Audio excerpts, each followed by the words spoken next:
Hey everybody, welcome to the Odin's Call YouTube channel where we talk about stuff. Today I've got Shannon with me, and we're going to plug her YouTube channel / podcast here in a minute. But I had a moment with her here. What's it been? A week and a half, 2 weeks, something like that.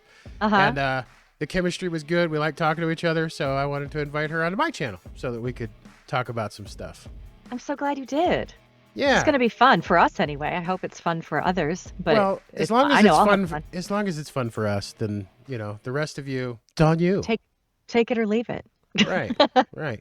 So, the plug always, and I mean it. I love you. I respect you. If I have to, I will protect you. Then that's regardless of anything about you, other than whether or not you personally are an asshole. So as long as you're not one of those, then we're good. And Shannon Yes. definitely isn't. So Oh, uh, thank you. I'm going to let Big you compliment. introduce yourself a little bit, and then I'm going to tell you some Sure. things that I'm going to tell these guys some things that I know about you. Amazing. I love that.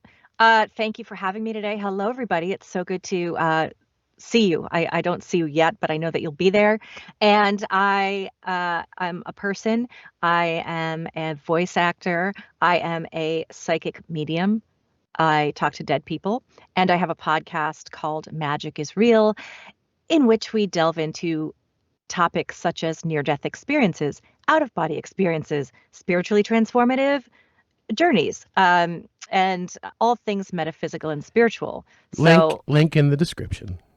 yes, Yes. because it's like and it's on YouTube, it's on Apple, it's on Stitcher, it's on Spotify, wherever you get your podcasts. Wherever you get your podcasts. Yes. So, but I just, Ragnar and I had a really great time talking about his near death experience and delving into things even such as UFOs and multidimensional beings. Yeah, weird stuff, right? Weird stuff. The weird Weird. stuff. And I'll tell you what was really cool about Shannon is that as soon as we kind of got done with the topic at hand that day, I think we ended up talking for like another 45 minutes afterward, just because we're in Because we clicked. we're in alignment on some Yeah. stuff. So Yeah, exactly. so tell me about the voice acting thing. That's actually more interesting to me than any of the other stuff, right? Then the weird stuff. Yeah. Yeah. I've been a voice actor for like 20 years now. So, not famous, which I like. I lived in LA for 25 years. I'm now in Virginia, but I got into it simply because I lived in California, and that's what you end up doing for fun. And I do video games, commercials, radio spots, phone systems, anything except audiobooks, which is just a lot of vocal Just strain, and it's too not really much. my wheelhouse. Too Yeah, it's much. just not Yeah. really my wheelhouse, but there's nothing. People ask me all the time, what would I have seen you in? Well, it's a lot of stuff that vacuum cleaner manual information, how to put together your vacuum cleaner, perhaps. I have done a lot of video games. You can look at my resume, but I've done like 75 to 100 video games at this point, so What's the biggest one? well, that's I did not the one that you will recognize. I did not do the voice for the game, but I'm Slippy the Toad in the Star Fox, The Battle Begins anime. It's on YouTube. It's called Star Fox, The Battle Begins, and they wanted a voice match for Slippy the Toad, and I was able to do that really annoying voice really well. So that's the one thing that you would have heard of. And because I don't honestly play video games myself, I don't even know which ones are bigger names. But I'm not in Halo or anything of that nature, but I've done tons and tons of video game work, and it's my favorite thing to do because it just allows me to act. That's it. It's just to be a character, and it's really fun. Well, you do have a fantastic voice, and Thank it's you. easy to listen to. So I guess it makes sense that you would be a voice actor. Thank you. I appreciate that. I'm glad I'm in the right place. Yeah, I mean clearly. I Yeah. I don't think I could picture you, carrying around like steel beams on your back and with a hard hat on. No, except I recently did say to somebody that if things got a little hectic for me, or hectic slowed a lot, because after all that voicing, I ended up with a vocal disorder for 2 years, and Mm, I had to not do voiceover for a couple years, yep. but it was during the pandemic, so my options were quite limited, and it was a really big struggle. So I got behind. So in the meantime, in trying to find, if I have side hustles. I also have Poshmark and eBay store. I also give mediumship readings. I do the podcast. But what I said was, if I have to get a day job, like a 9 to 5, I will jump out a window. I can't do it. So I've done it before. I did it for years. I no. So I said I'd actually rather work on a construction site. If I had to do anything, I'd rather do something physical. I have no knowledge of carpentry, no knowledge of how to build anything. But if I have to do something, let it be something physical. So bring on the hard hat if you want to just show me how to build a house. I'll just tell me where to put the nails. I'm happy. I like the way you think. I do. Mhm. Speaking of day jobs, Yeah. Monday I put in my notice where I work. Ragnar, Yeah. congratulations, Yeah. And I say. I gave them 2 weeks notice, and then Thursday night they said, gonna let you You go could just now. go. Yeah. I love when they do that Yeah. I was because you're like, just doing it to be polite. well, So in what? my case, I wasn't just doing it to be polite because I've been pretty important for the company that I've been working for a long time. So I Yeah. said I'll give you 2 weeks, and I'll help somebody else transition in the role. I'll show them all the things that I do to kind of make the day go by well. And but the trick is I'm a sales guy, and I'm for lack of a better word, a way of putting this, and I hope it doesn't sound unbelievably cocky to anybody out there listening, but I'm really, really good at it. Yeah. And I don't know. I said, you really want to take advantage of my genuine willingness to show somebody else some of this stuff, because if I don't, you're going to have issues. So And what's Ragnar's next move? uh, well, I got lots of options. I got lots of Of course you options, do. Yeah. but I haven't been happy there for quite a while, and there were some things that just started happening recently that made me go, I don't want to do this anymore. Good. Follow your bliss. Don't do things that make you feel bad. So guys, subscribe to my channel, and Let's let subscribe to this be the Shannon's thing. channel, and Let's let this be the thing. watch all my videos. Leave them on running 24 hours a day. Make sure to like it and comment whatever you want, and you know, tell all your friends, and subscribe on your other YouTube, on your other Gmail accounts. You know, I don't mind.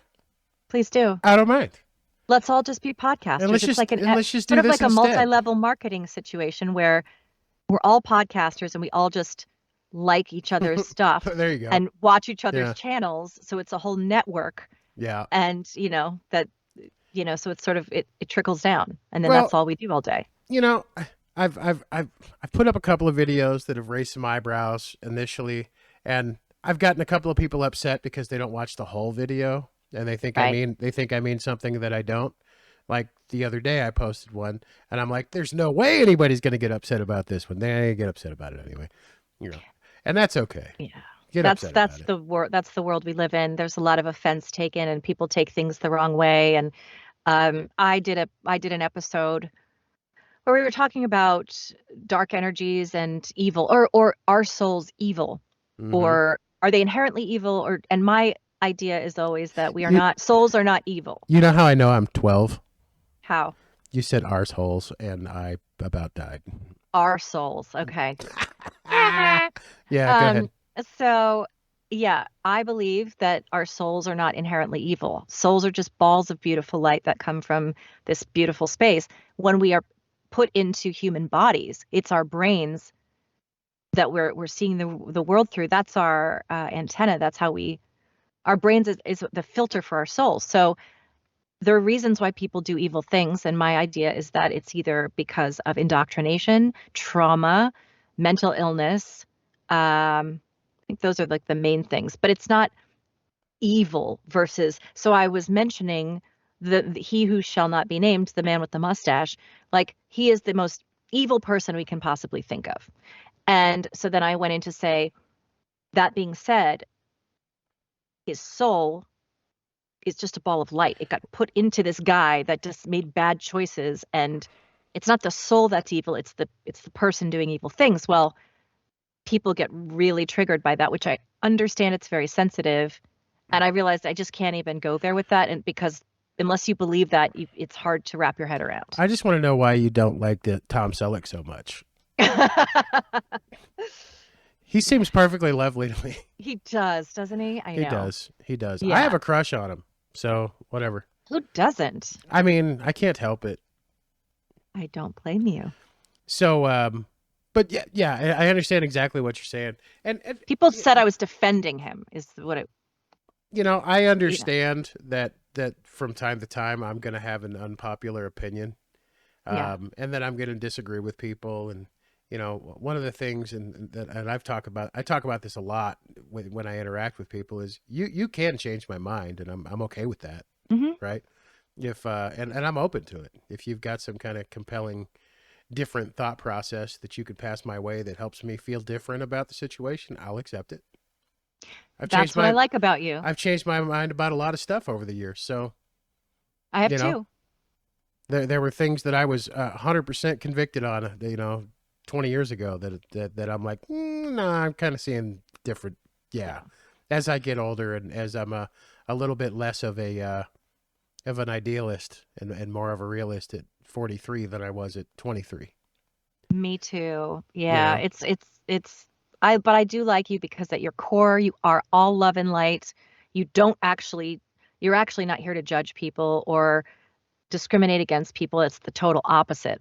So sometimes it's hard to explain that when you kind of go deep with the logic of things. I think people just you have to be careful these days how you word things and and I've di decided that I'm just not going disclaimers. to.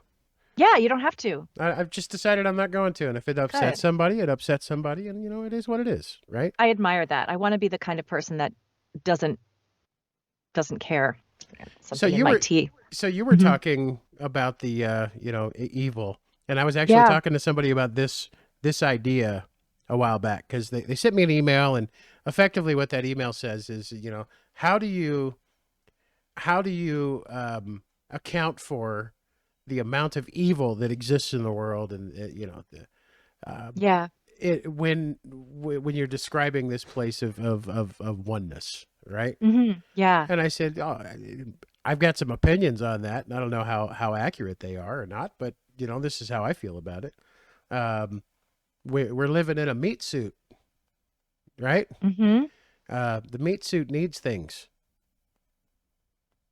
Yep. whereas where in the absence of the meat suit, we don't need all of those things. So hunger, need inspires tyrants, It right? does. That's exactly right. And being the controller of the resources makes you have the most resources, and therefore Hmm. makes you more powerful. And Yes. we beg for that. We want more power as people. The problem is we all can't do it. Right? Yeah.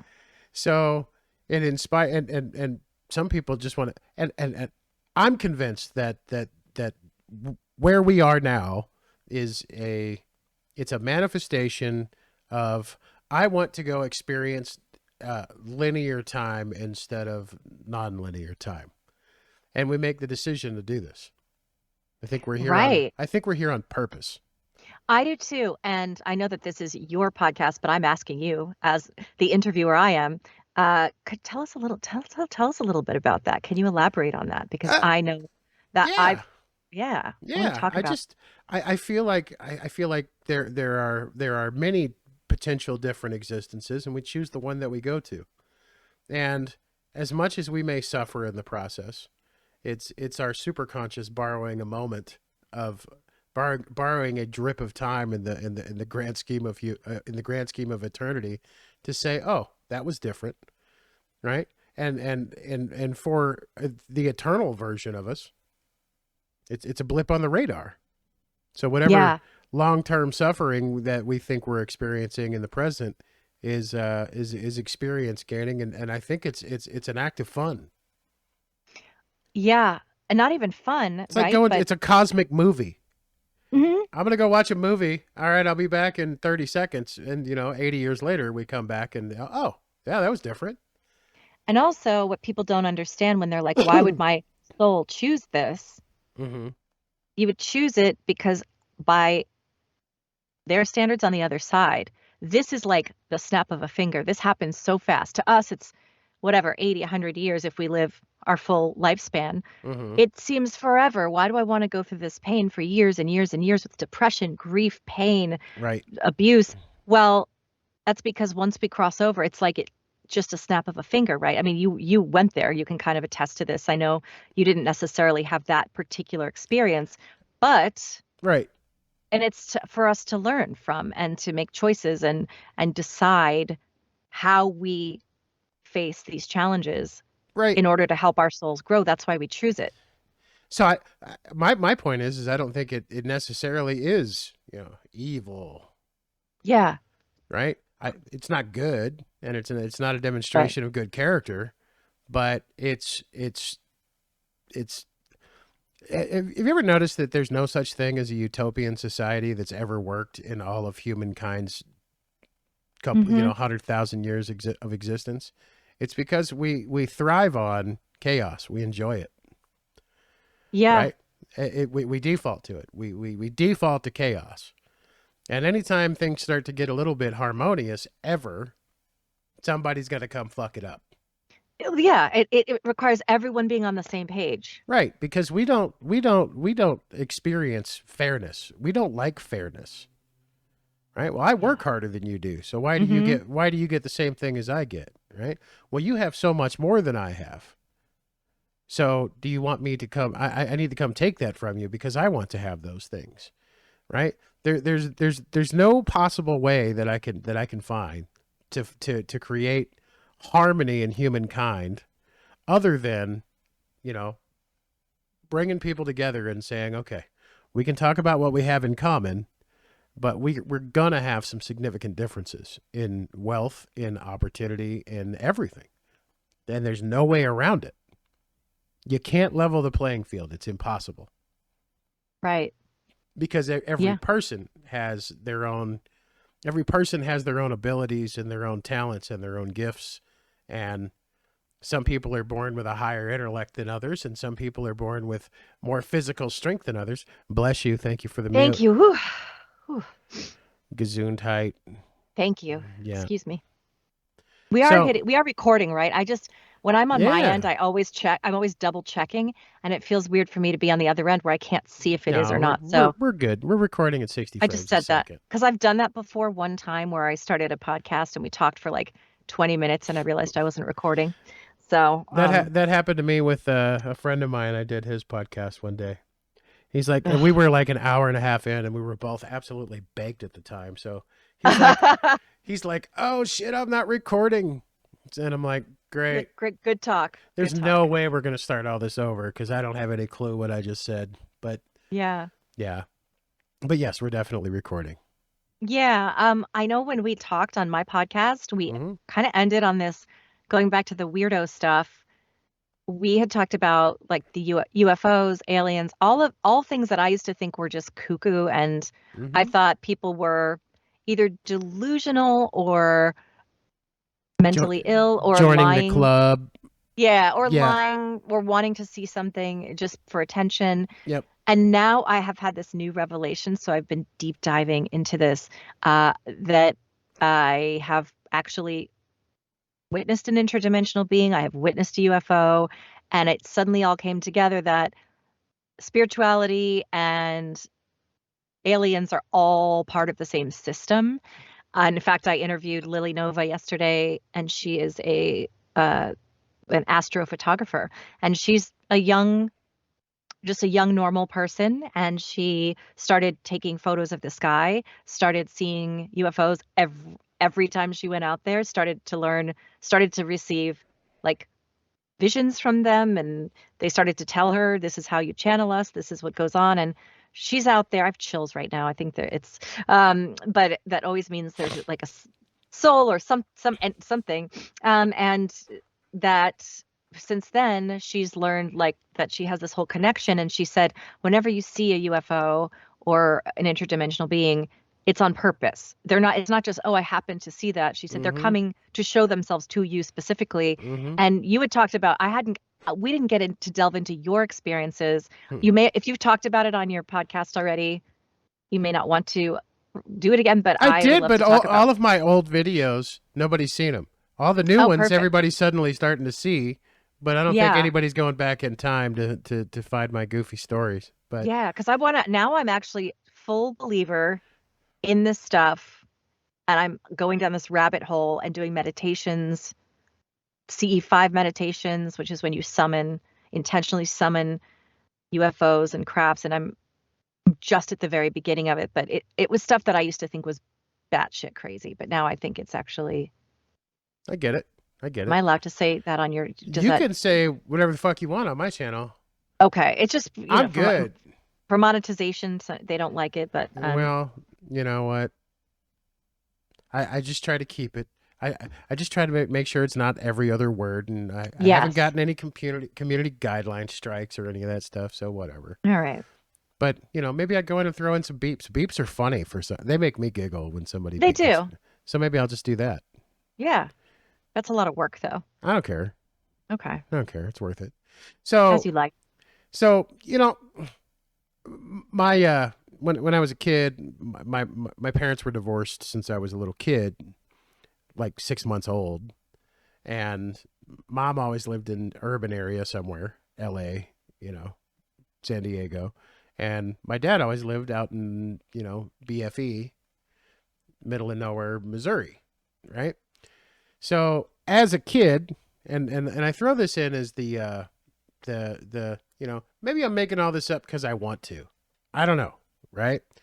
But so as a kid, I got thrown in this academically talented class because I was acting a fool in class because I was bored, and that they pulled me aside one day and said, "Hey, we're going to take you to do this test to determine if maybe what your IQ is, and because you just seem like you're acting up because you're bored." And I'm like, okay. So I go in and they throw me in this academically talented class for fourth and fifth grade. I was And in that too, and I have no idea how. so, and basically the idea, I guess, was we're going to give you a bunch of extra work, Yeah. Yeah. right? So that you can be a little bit more occupied. So, but they had a number of assignments that that I just had to do because they were there. But one of the things that they did was they said, um, we'll let you just we want to report at the end of the year of something that you became an expert on. And I'm like, cool. All right, I got to figure that out. And I came across a book in the library. I don't remember which one it was, but it was about this guy who claimed that he was abducted by aliens. And I was like, And yes, as a fourth grader, I was reading books, full size 300, 400-page books. Me too. So I checked out this book and I'm like, this is weird. I think this is nonsense, but okay. And then I started finding all the other stuff that I could find. And then I had to venture out of the school library because there was limited stuff. But as I got to the normal library, it was like, wow, there's a whole industry around this stuff. So, I'm going to learn about it. And then the school library had every story from George Knapp and, Bob Lazar and on video. And I start watching all this stuff and hearing Bob Lazar explain all of the things and, seeing some of the reaction that is had to this guy coming forward with all of this stuff. And, them basically trying to erase his entire existence, all of his credentials they tried to scrub it all. And they forgot the phone book from from the rocket lab. They forgot that part. Oh yeah, he was in there too. So it was all interesting to me as a kid, and it was a source of terror for me as a kid as well, if I'm being frank with you. And every time I had to go out in the BFE with my dad, it was even scarier. Mm-hmm. So, but yeah, I spent I spent every summer with my dad for 6, 7, 8 weeks, and then back with my mom.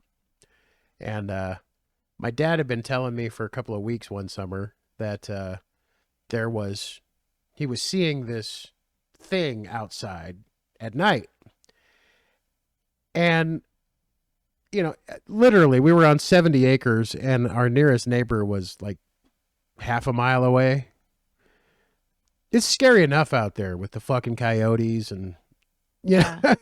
it was scary. Wait, where was it again? Back Hills Country, Missouri. That's funny because Lily Nova is